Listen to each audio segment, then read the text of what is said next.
There we go.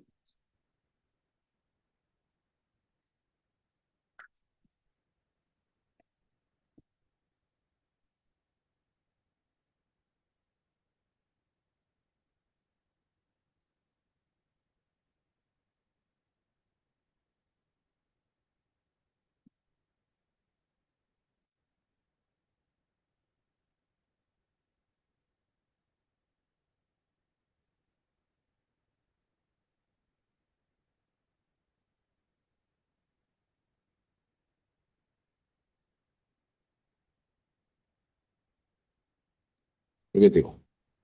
All right. Welcome, everybody, to the Planning Advisory Committee meeting for October 14, 2025. I'll call the meeting to order. At any time that someone in the audience has a question, please raise your hand. And you do have to give your name and your address so it can be added to the minutes of our meeting, okay? Dan, can you hear us? Yes, sir. All right. So do we have any declarations of pecuniary interest? No. All right. Number 3, the adoption of the agenda. It is moved by Dan Gagne and seconded by Roland Larrabee. Be it resolved that the agenda for the West Nipissing Planning Advisory Committee meeting held on October 14th, 2025 be adopted as presented. Everyone's got one? Everyone's all right? Okay. Carried. Okay, our minutes, the adoption of our minutes, please. It is moved by Roland Larrabee and seconded by Dan Gagne. Be it resolved that the minutes of the meeting held on September 9th, 2025 be adopted as presented.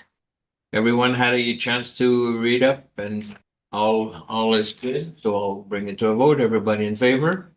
Carried. We'll move to our zoning bylaw amendment applications. 5.1 ZLA 2025/12, Ryan Jackson.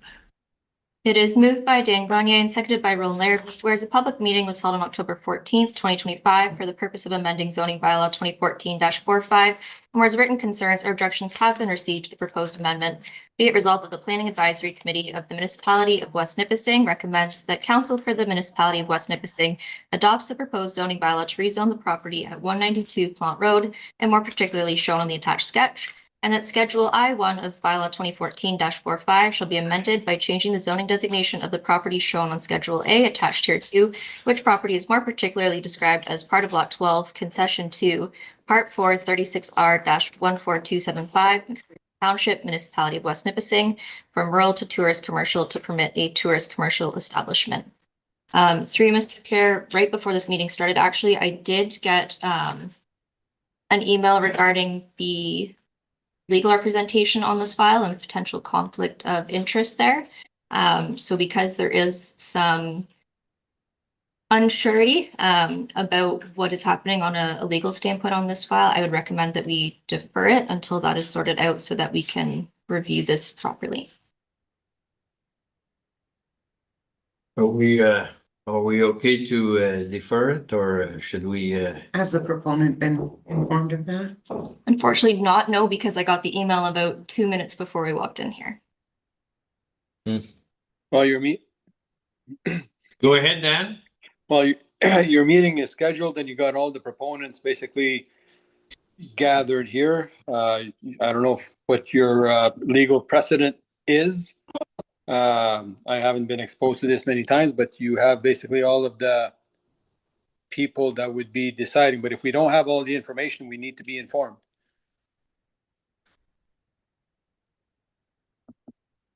What would be your? Do we want to go ahead and go through the questions and answers to see if? Go ahead, sir. Good evening, Mr. Chair. Thank you for your time. My name is Steve MacArthur. Nice to see you again, Your Worship. I am a senior planner with Tulloch Engineering in North Bay. I'm representing the applicant. I've been a professional land use planner for 30 years. I can appreciate that there's some correspondence with regards to conflict. The conflict is with regards to representation because the firm that made an opinion on the right of way is also the firm that the Foxes have engaged for their estate. So I would recommend that the part of my presentation was going to be that these matters are not for the Planning Advisory Committee to deal with regardless. And on the merits of the planning application itself, would propose that we move forward and have it heard, and at least to that point deal with those issues as it deals with the official plan, the zoning bylaw amendment, and provincial policy. I'll defer to you to decide. Go ahead, sir. Mr. Fox? Oh, thank you. I don't know if you can hear me. This is by Zoom. I'm not very acclimated to this, so I see nodding heads, so we'll go with that. We're not here to contend against the application today. There is a contention relating to the application that must be satisfied to resolve our position. And this is an ongoing legal matter that must be addressed by our solicitors. We ask that the planning committee defer the application until these legal matters can be resolved. Another point we need to make is, so his representation is no longer valid because there is a conflict of interest. And because of the easement and how it affects the property, we feel that a deferment is warranted until these issues have gone through the proper legal process. All right, thank you. Mr. Chair, if I may, part of the issue, from my understanding, Ms. Willick can correct me if I'm wrong, is you've got a letter in front of you provided from a legal firm, providing an opinion, and that legal firm is basically in writing that we caught wind of just before this meeting, said that the letter was sent by mistake, in error. So you've got information in front of you to help you make a decision that potentially might not form part of this file. So in an abundance of caution to protect the corporation, I think it'd be best to defer your decision to a later. Okay, thank you. I agree also. Go ahead. I also agree on the side of caution. So, and we'll just, it comes back, we'll deal with it. Okay, so we'll move to defer the application to hopefully next month if everybody has their ducks in order. So you'll need a motion to defer, first of all, correct? Okay, so I can do that. Yeah. And the seconder on the deferral? Okay, Okay, then a vote on the deferral. so everybody's on board for a deferral. All right, so that's carried. Okay. Yes, Okay, hopefully that's something that can get sorted quickly and we can bring that one back in. absolutely. All right, well, that's too bad. We'll move on to our second 5.2. ZBLA 2025/13, Guido and Deborah Barbon. It's moved by Roland Larrabee and seconded by Dan Gagné, whereas a public meeting was held on October 14th, 2025 for the purpose of amending zoning bylaw 2014-45, whereas no written concerns or objections have been received to the proposed amendment. Be it resolved that the Planning Advisory Committee for the Municipality of West Nipissing recommends that the Council for the West Nipissing Municipality adopts the proposed zoning bylaw to rezone the property and at 1314 Drive, and more particularly shown on the attached sketch, and that Schedule H3-4 of bylaw 2014-45 shall be amended by changing the zoning designation of the property as shown on the Schedule A attached here too, which property is more particularly described as part of Lot 2, Concession C, Parts 2 and 3, Plan NR-89, Part 1, 36R 11618, Caldwell Township, Municipality of West Nipissing, from tourist commercial to shoreline residential, exception zone 24. Just give me a moment to share my screen here. So through you, Mr. Chair, the property that we're looking at is a waterfront property. It is currently zoned tourist commercial. It, I believe, years and years ago was part of a tourist commercial operation, which was severed a long time ago, and it just wasn't caught in our last zoning update to move it into the shoreline residential, but it does function as a legal non-conforming shoreline residential property, which is why we're going from this SR with this file. The property currently, they have two, sorry, just pulling it up here. They have two tarp structures on the property, and they're looking to replace those with larger permanent structures, just for concerns of the security of those structures, the noise that comes around the tarps, and just having to constantly replace them. So they're looking to do two of those. They're also looking to increase the size of those.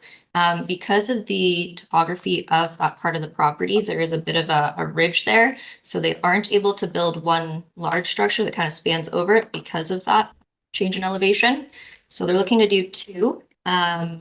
So they would be increasing the number of permitted accessory structures from 3 up to 5, which is the same number of accessory structures they have at this time.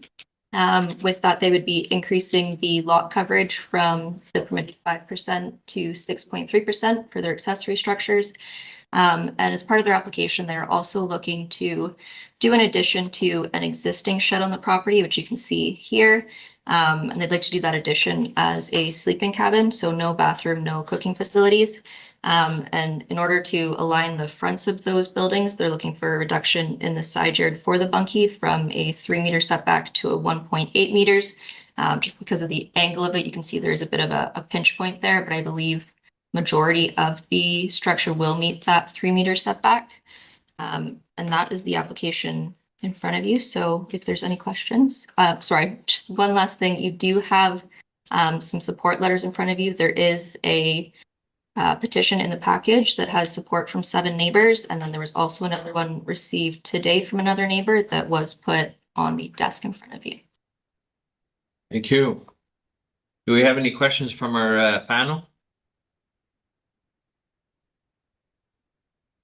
No?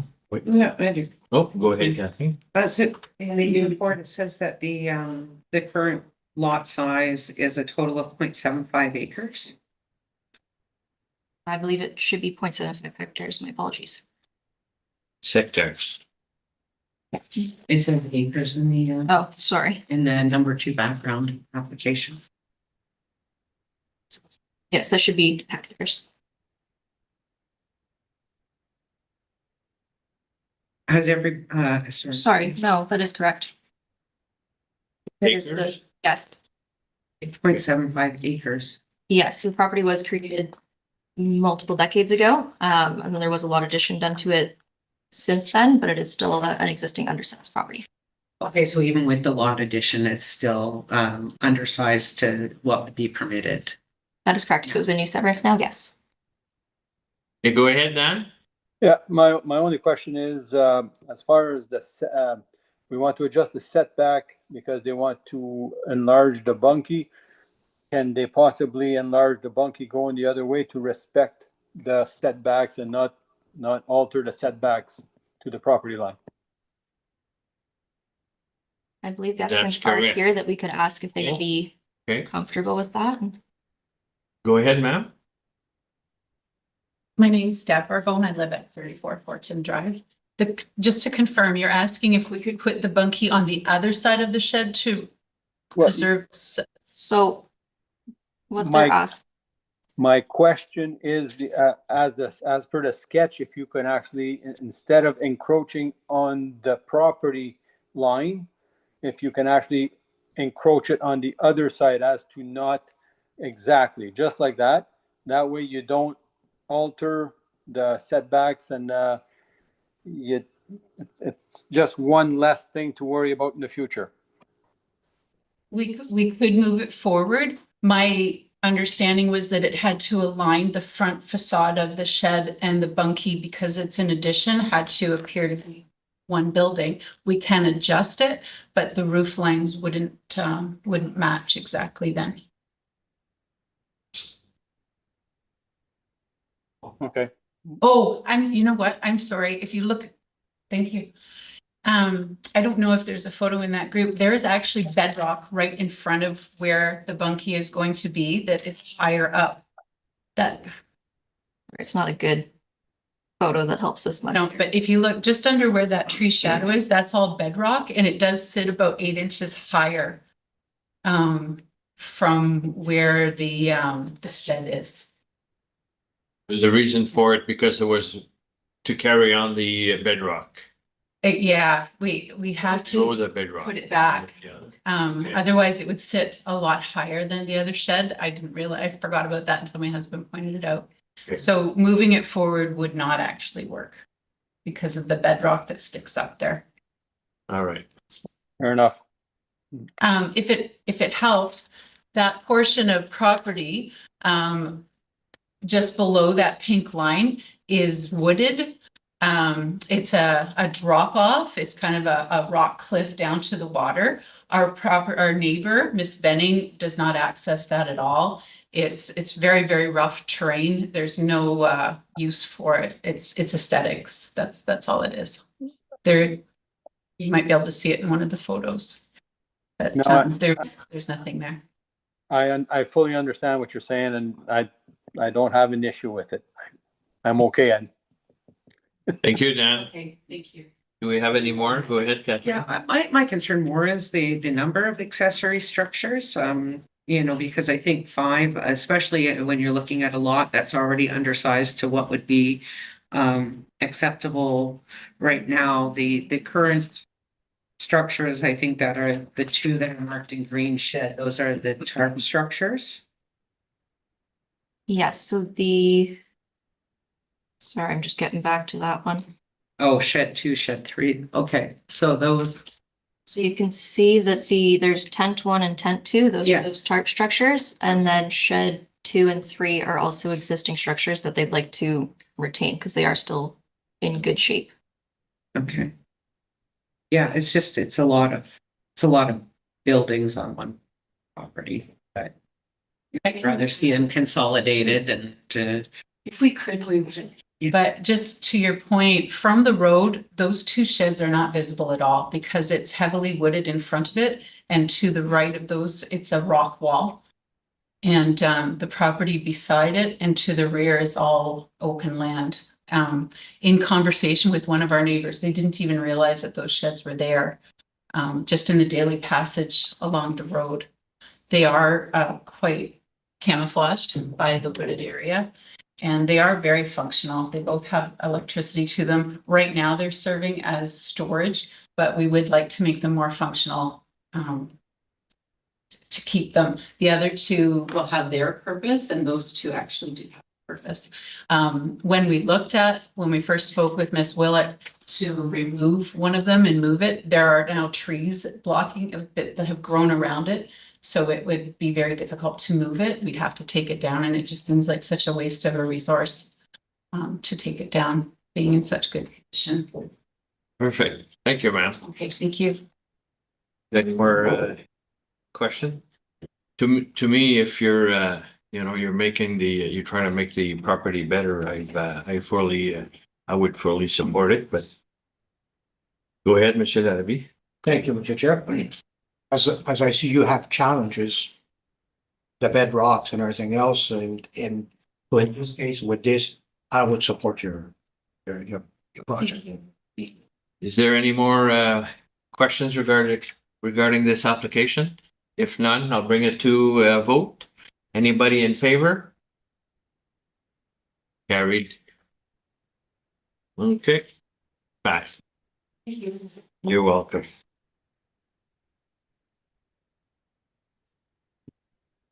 Okay, the other, we'll go to number 6.1, application submission policy. Thank you. So in your agenda package, there is a memo that kind of briefly explains what's being proposed here. The way that the Planning Act is set out, there are minimum circulation times, notice periods that we have to send applications out to members of the public, get it in the mail. And the Planning Act does for some applications, it's different for each one, set out time periods for the maximum time that we can take to take an application. And we do have a period of time allocated by the Planning Act to deem an application complete. As it stands right now, our process is, say, for example, the zoning bylaw amendments.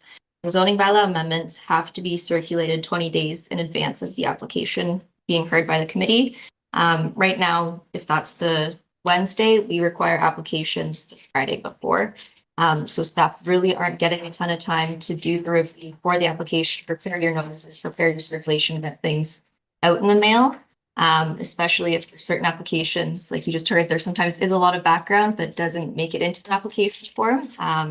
And that short time window doesn't give staff the time to reach out to the applicants and have a bit of collaboration. So we're looking to set up a policy that sets out some kind of extended submission timelines to give that time for discussions and for the preparation of the resources.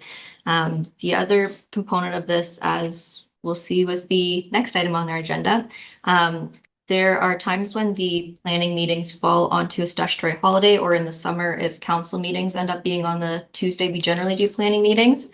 And by introducing this policy that has that 4 to 5 week submission timeline, we need to know far enough ahead of time what that planning meeting is going to be so that people can get their applications in time. So this policy also kind of sets out what the policy would be for when meetings are superseded by council or a statutory holiday. And that will let us set out at the start of the year, here's all the meeting dates and here is all of the submission deadlines to make sure that we kind of have that schedule for the year and we're not dealing with applications coming in last minute. So this is something else that you have to add that you don't have already.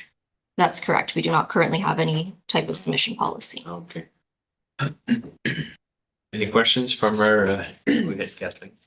I do. So that would mean that as council, we would need to actually set our summer date meetings probably in the final meeting of the current year. So December of 2025, we would need to determine in advance because we have generally waited until June to decide when our July and August meetings are. Generally, we work around one of our major conferences, which happens in August. But if that's the case, could we ensure that the setting of summer meetings comes to the agenda for either the first or second meeting of December? Absolutely. That, through you, Mr. Chair, that's our first step. We wanted committees to look at this. And obviously, this policy will be council policy as well. But that's our intent. Our hope is that council can select their dates for the summer meetings well in advance. That way we can go on our website and we can post all of our planning and committee of adjustment meetings a year in advance. And so whether it's individuals sending in applications or consultant working on behalf of their clients will know in order to, if they need to hit a June deadline, they'll know exactly when the application has to be submitted. And it gives staff a good opportunity to do a thorough review.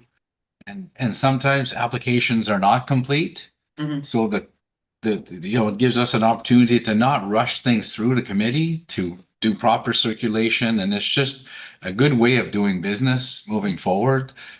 So that, like I said, consultants working on behalf of their clients will know specifically when applications need to be done if they're to be considered at the planning or committee of adjustment stage. I think it's just going to avoid conflict moving forward. Just one other note on the proposed policy is that under section 3, go from 3.2 to 3.4. So there may have been a 3.3 that you decided to remove, but it just does need to be renumbered before. Thank you. Space.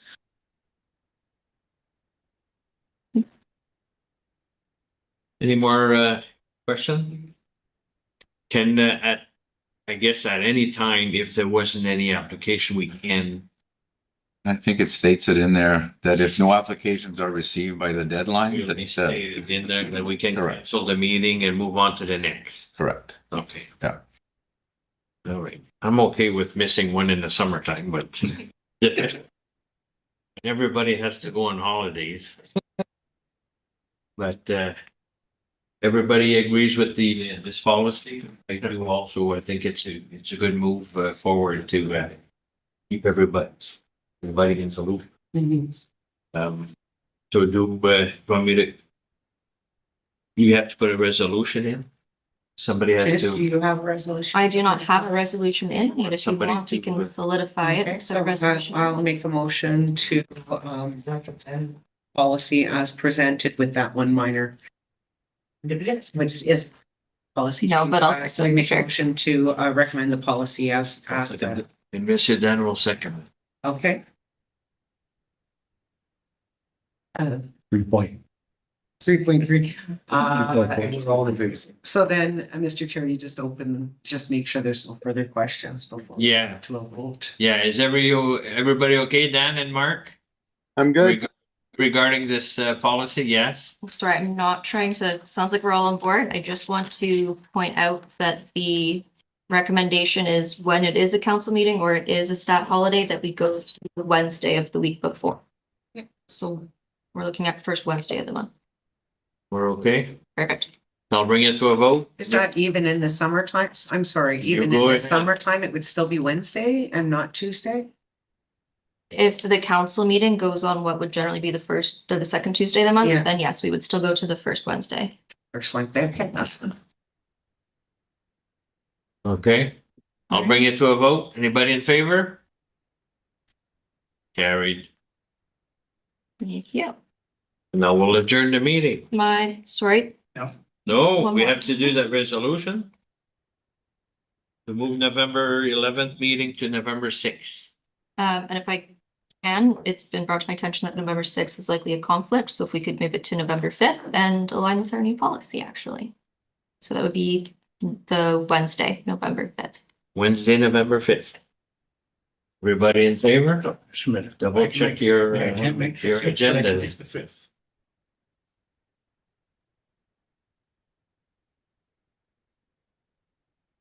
Okay.